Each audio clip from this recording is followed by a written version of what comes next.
How's it going there, guys? I've got a processing tutorial for you today on NGC 7000 Cygnus wall, this time taken in mono narrowband. I took this data with my ASCAR SQA55 and the QHY mini mono cam, if you like, and it's just taken in S, H and O. As you can see, the three channels are displayed right here in their completely unedited forms. We are going to process them from start to finish in Pixinsight and hopefully end up with an image that looks like this one that I just ran through in the top right. It's really quite nice data to work with. I think there's a lot of learning opportunities mixed in there. So if you want to take part and process along with me in tandem using the exact same data that I'm working on, I've made it available to you completely free in the description box just down below. So go ahead, download it from my Google Drive and you can work along with me.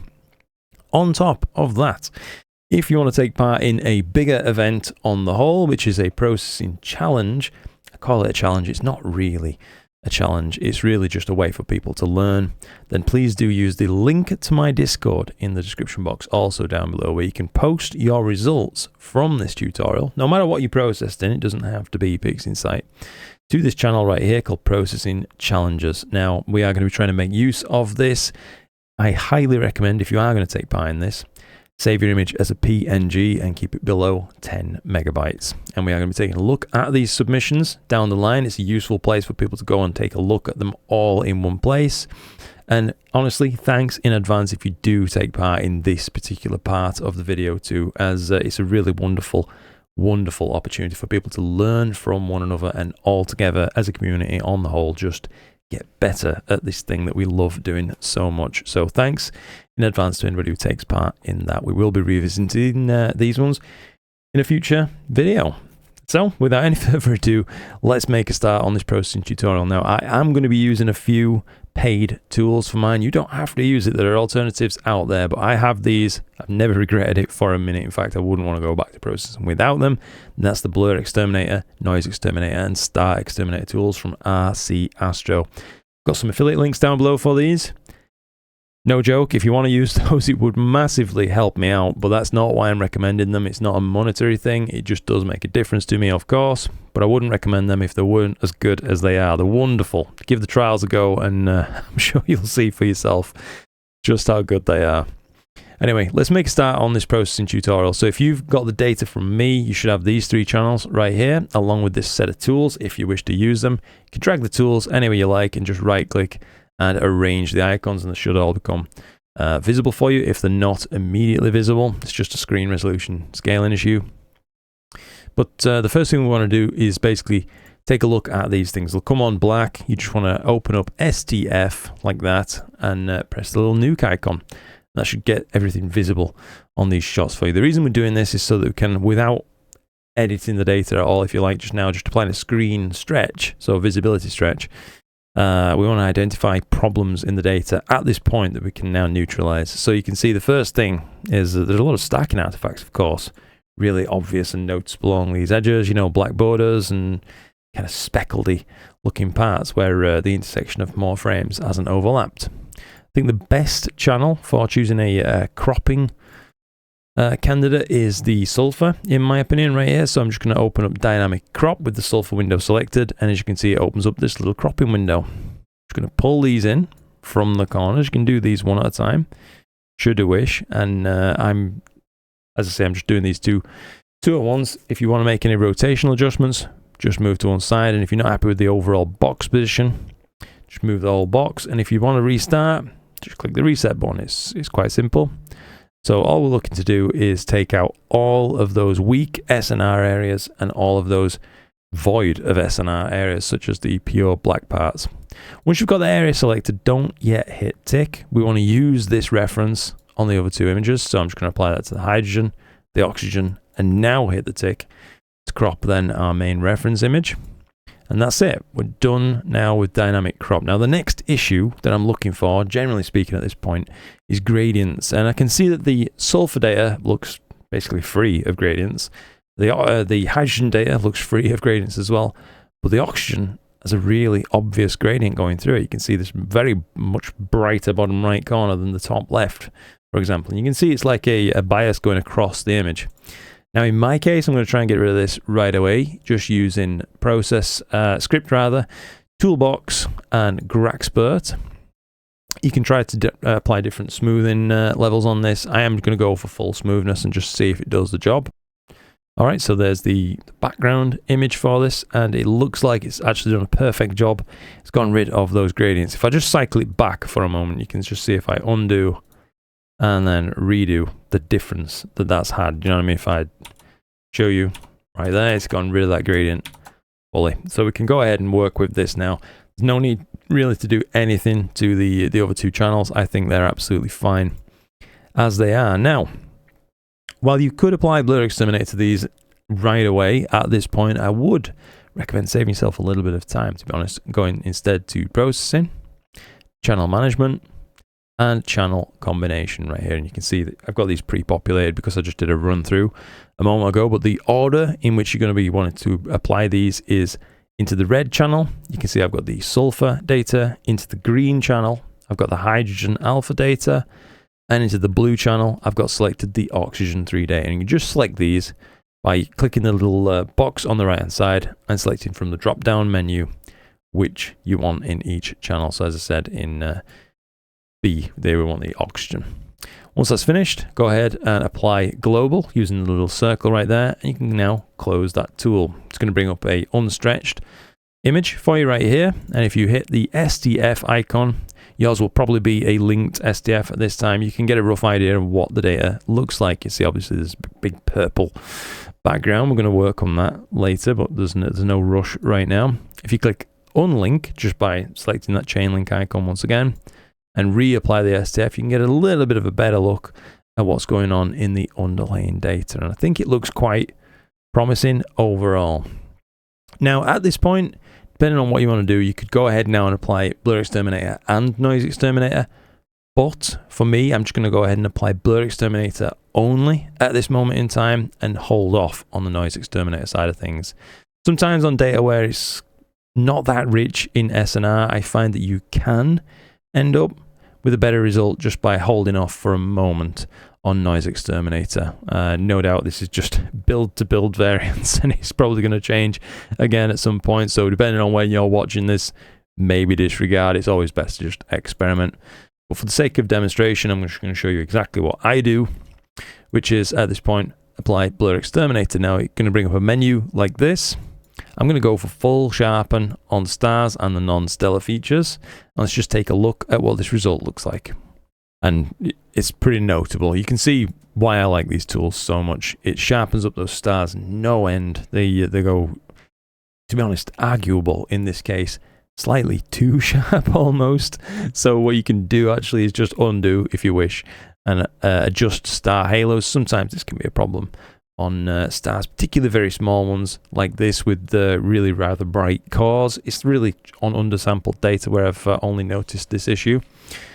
If you just, however, adjust star halos and try again, you'll notice that those transitions from the bright core of a star out to like the feathered edge, if you will, are a little bit smoother and overall just more natural looking. It preserves what we're really looking for in the image, and I think that's a wonderful application.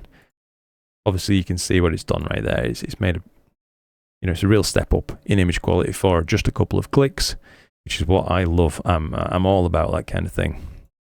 Now, without moving things along too much further, I'm just going to go ahead and clear some clutter off my screen by minimizing and moving these channels. Could close them if you wish at this point. I'd just recommend to leave them open for a little bit longer, just in case you want to take some steps back and, try things around a different way. But for me, I am going to make use now of generalized hyperbolic stretch. If you're not comfortable using this tool, you may wish to use the included tool right here from my friend Bill Blanchard, HT Stretch. Unlinked is the one you want for this, and then, catch up with the tutorial from there. But I'm going to talk you through generalized hyperbolic stretch, as that's what I think is the best way to stretch this data. And I'm going to do it in a few parts, so you'll know, as I said, I left off NoiseXTerminator just yet. Now what I'm going to look for, just using my mouse pointer right here, this little cross, is an area of the background which represents should be space color if you like. So this is very thick dust in this area right here, and it should be just about deep gray if you like. Instead, it's a little bit biased towards purple. It doesn't really matter too much for what we're trying to do right now, just as long as you've got that selected and not somewhere like here, for example. So over here, just holding down my left mouse button for a moment, this will do. I'm going to click Send to SP. That's going to become the symmetry point throughout which our stretch can be applied. I'm now going to open a preview window, and I'm going to start to up the stretch factor. You will find, of course, that you have to reset your current STF view as well on this thing. I just forgot to do it for a moment there, but it's a good mistake to leave in, if you like, so I can show you the effect of that. But anyway, with it reset, you can start to then stretch the data and get a visual representation of what exactly you're doing to it. Not only in the real-time feedback of this window on the left, but also in the histogram distribution on the right. Now, if we split this histogram up, in my case, obviously it's viewable here in like 4 segments. As I go ahead and keep stretching this, you can see we're gonna, if we go too far on the stretch factor, we're gonna start to have some of this right-hand side, this hump of the data, bump up against the right-hand side, which is maxed out brightness. It's like not recoverable. You will damage your data at that point. If you peel it back a bit too far, you're gonna have to apply multiple stretches. I think it's best if you've got the space, like the dynamic range available in your data, like I do on this data, to get a good deep stretch for this first one. So around about here is looking pretty good to me. It's a big broadening of that initial spike. However, if we look at what's going on in the image too, so particularly like the brighter areas around, let's say that little pair of stars which we talked about earlier, in fact, that's a good area to talk about. You can see they've been merged into 2, but the rest of the nebula is left intact. It's not too far. What too far would look like is, let's say, over here where we're starting to wash things out. That looks like 1 star now. It's, you know what I mean? It's just got entirely out of hand. About here is good. So just for me, I'm now going to go ahead and apply local intensity to this. So I'm going to take the local intensity slider, and you can see what it does as we move it across. It knocks everything down a good step, but it also reins in those stars. So if you go just from no local intensity applied to just ramping it up a little bit, you can see the effect we're having. So we're knocking off some of that brightness on the nebulosity, that stretch that we worked for, but not much. But what happened first is that the brightness of these stars really got tucked down a peg or two, which is actually what I was looking for from this segment. So if you saw before I applied that local intensity, these two were just merged like a packed together snowman, and now they're starting to become separate once again. So I'm going to go ahead. You notice I hit the square on that to apply it. I'm now going to reset the tool. I'm going to go into linear mode, and I'm going to adjust the black point now. So I'm going to bring this across. As you can see, I've taken it from the left-hand side. I'm just dragging it in, holding down the left mouse button, until you can see this little arrow right here is going to start to collide with the back edge of the data. And as that happens, you'll notice also the low clip, LCP, right there, begins to start to rise. So if I went too far like this, I'd start to clip some of these areas to pure black again, which is just as bad as going from the right-hand side of the image. It's unrecoverable data. There's no information left in it. It's pure black or it's pure white, and that's not what we're working for. We need shades, to make some progress. So you can see that low clip values flying up. It's not what we want. What we want ideally is to just touch that low clip value and then back it off until we've got nothing being clipped. Ideally, that's absolutely fine. So I'm going to go ahead and apply that, reset the tool once more, and I think we are just about done with generalized hyperbolic stretch on this thing at that point. Now, the reason I've stopped right now is that I'm going to now apply NoiseXTerminator like we talked about before. It's going to do a wonderful job with the data at this point. It really is primed for NoiseXTerminator to be applied. I think we could run this purely at defaults. In fact, we'll do that. And let's just see what the result is. All right, I have to say, it is one of my favorite moments in any processing job, is seeing that application of NoiseXTerminator where your data goes from being a little bit lost to all of a sudden reined back in and looking really quite attractive. It is one of my favorite moments. What a wonderful tool. It really, really is. Now, one thing I'm going to do before I move things along to narrowband normalization is take the stars out of this image. They look absolutely fine to me now. I don't want to mess with them anymore. There's good differentiation between the colors and sizes of these stars. We've got a lot going on. They're all well represented. So I don't want to change them at all. So I'm going to pull them out. Using StarXTerminator in my case, generate star image and on-screen stars are ticked. Alright, so we've got those stars out now. As you can see, they've been preserved. They're safe. Let's just move those off to one side for a moment, and now we can continue our work on the main image. So as I mentioned before, narrowband normalization. This is a tool from my friend Bill Blanchon and Mike Cranfield. They developed this one, and it really is a wonderful tool, I have to say. So with the starless image now selected, I'm going to go ahead and hit the real-time preview window. Now, if yours just goes black like this and you can't see anything, just hit the reset. It should all come back on and start working as intended. You want to change your palette to SHO, as we'd already set this image to SHO before, of course. You can experiment with the lightness settings should you wish. However, typically for my processing these days, I'm just leaving it off. But, you know, it's there. You can see if your data looks better with any of those settings selected. I like it with it off, just personally speaking. And at this point too, if you find that during stretching, some of your highlights have gone just a little bit too far, but not yet clipped, you can make use of highlight reduction in particular for this. So if you just drag that along, you're going to notice it gets knocked back quite a controlled amount. It's a good granular slider, that one. It is useful. As we didn't go too far on our stretch though, we don't need it for this, but what we can make use of are these three sliders right here: SCNR, O3 boost, and S2 boost. I'm going to leave SCNR alone just for a moment, and before we actually make a serious effort at adjusting these sliders, I'm just going to move it a long way and take a look at what it does. So that's it with it, like maxed out on the O3 boost. We can really see what changed when we peel it back. So obviously it is properly targeting the O3 perfectly, I think. Now we've seen exactly what it's doing, we know where to look. We can now make some more tight adjustments to that. I think that looks good on the O3 boost. Same thing for S2 boost, just take it, max it, have a look, see what it's changing. So all of these regions down here, particularly the bottom part of, let's say, the wall, I say the bottom, you know, the areas most close to being recessed in this dust, they're taking on a different tonality entirely from the S2 boost.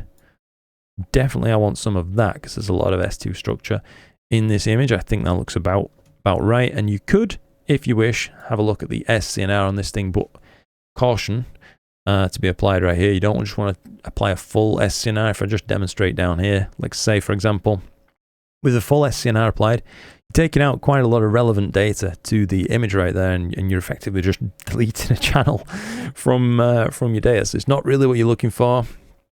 In fact, I'm not going to really make use of SCNR on this. I could make use of a little bit, but I'm just going to leave it as is for this tutorial right now.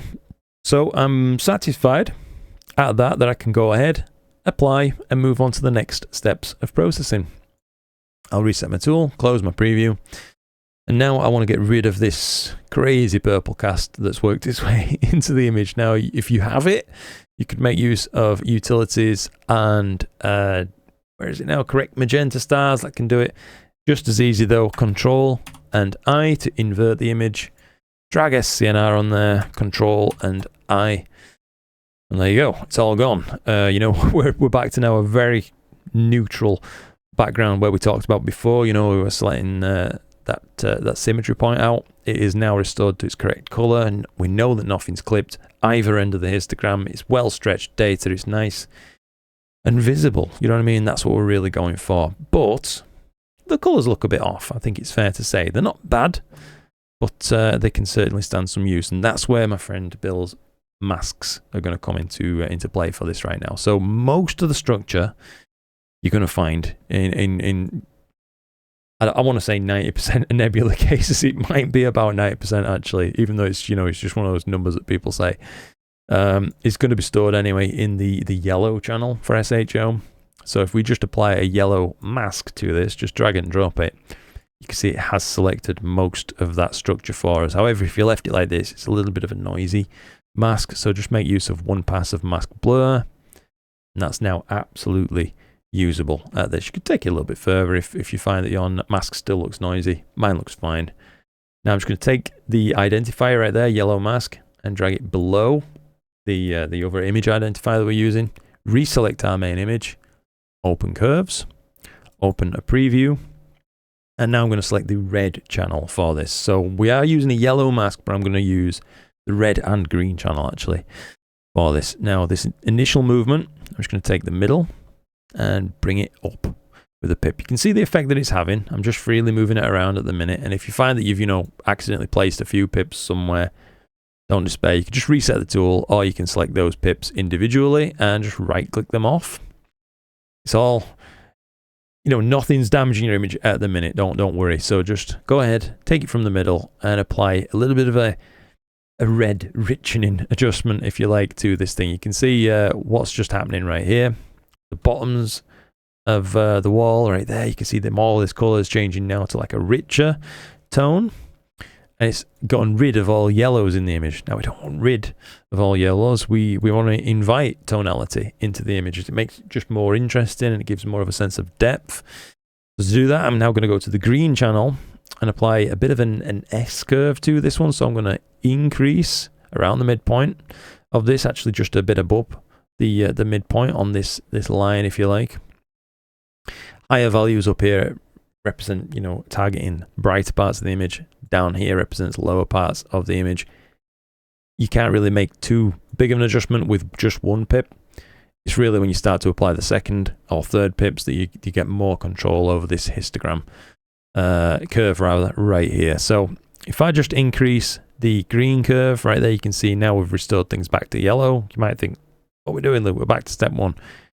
Just the first movement. We now need to grab it down here and just pull down once again. As you can see, as we've done that, we now have like a frosted yellow edge along the brighter parts of the image, but we've restored a heck of a lot of copper, like gold, rose gold tones down here into the darker parts of the nebula, and I think that's a really positive step forwards for us. So if I just show you, before and after, you can see that in that kind of just one or two steps right there, we've made a huge leap forward in how our image appears in terms of its shape and structure. It's been brought forward from just kind of flat yellow to there's yellows, there's coppers, there's reds, all going on at once. So I'm going to go ahead and apply that now. As it stands, it actually could take that second step, but I think it might be just a touch too far. We are starting to get to like a fire color now, which, you might want in your image. It's entirely up to you at this point.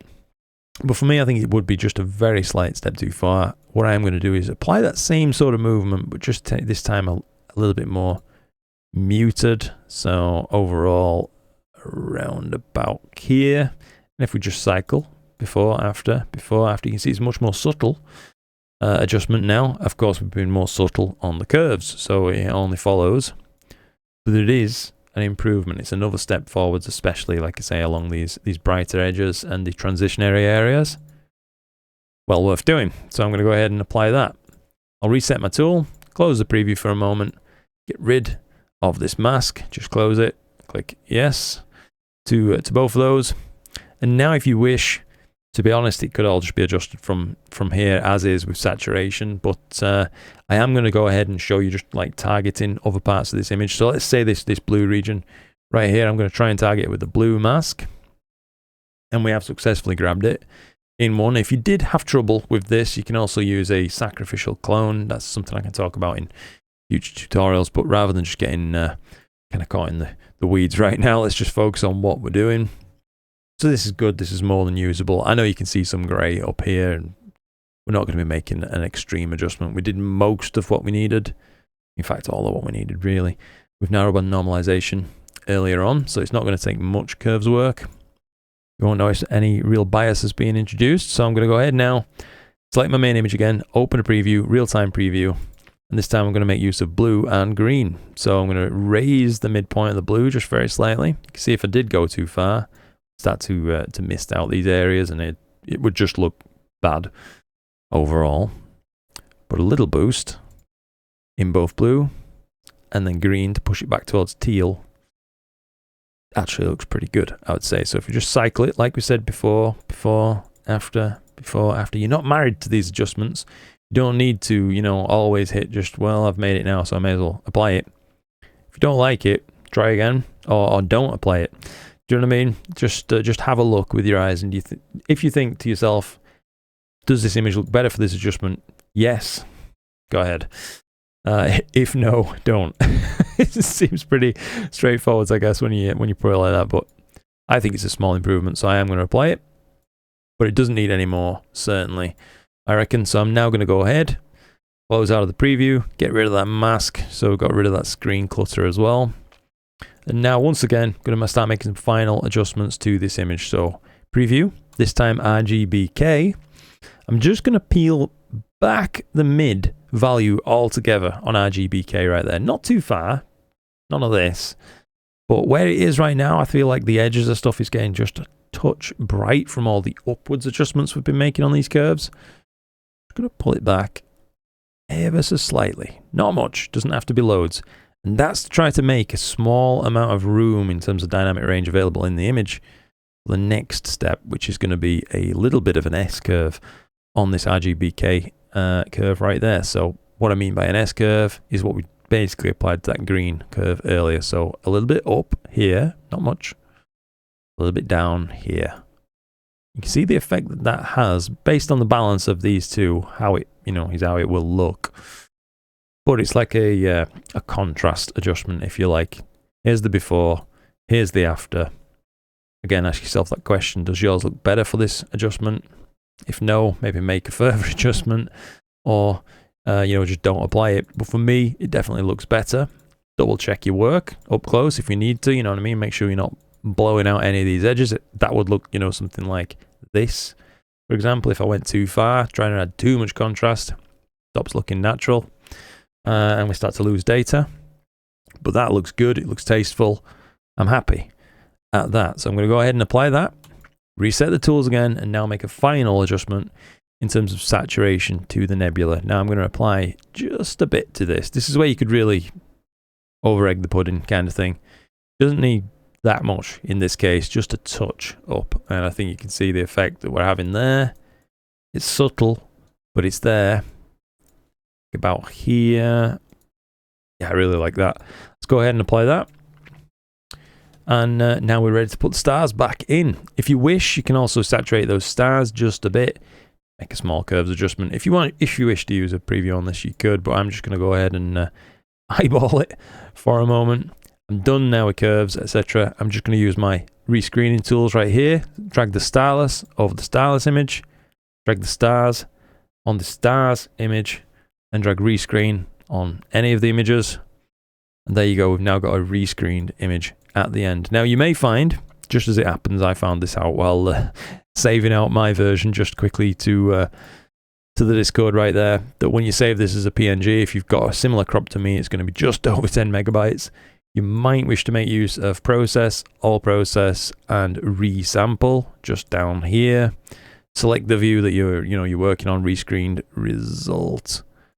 Just there, and you might wish to save it as like 95%, 90% or something, just to get it below 10 meg. But overall, we are just about done with the image. It's as good a time of any to apply one more pass of NoiseXTerminator if you wish. By the way, you can see on my image it's not that noisy at all, really. But if you wish to, kind of clean things up after those curves, adjustments and whatnot, introduce a little bit more stretch, a little bit more noise, now's the time. That, to me, has done a wonderful job. You see the before, the after, some of these background areas, for example, we're getting just very, very, very slightly mottled, completely cleaned up and restored with just one pass there of NoiseXTerminator. And we've gone from, those three kind of boring looking channels to, I think, quite a nice narrowband image in very little time. You know what I mean? Even while talking you through the tools and things like that. It's perfectly reproducible, I would imagine, for most people. So I'd love to see results. If you have had a go at this and you'd feel like sharing results with us, please do so. You know what I mean? It really does help people out. And I will leave it at that. So, as always, thank you very much indeed for your time. Huge, huge, huge thanks goes out to all the people out there using the affiliate links I've got for these wonderful tools from RC Astro.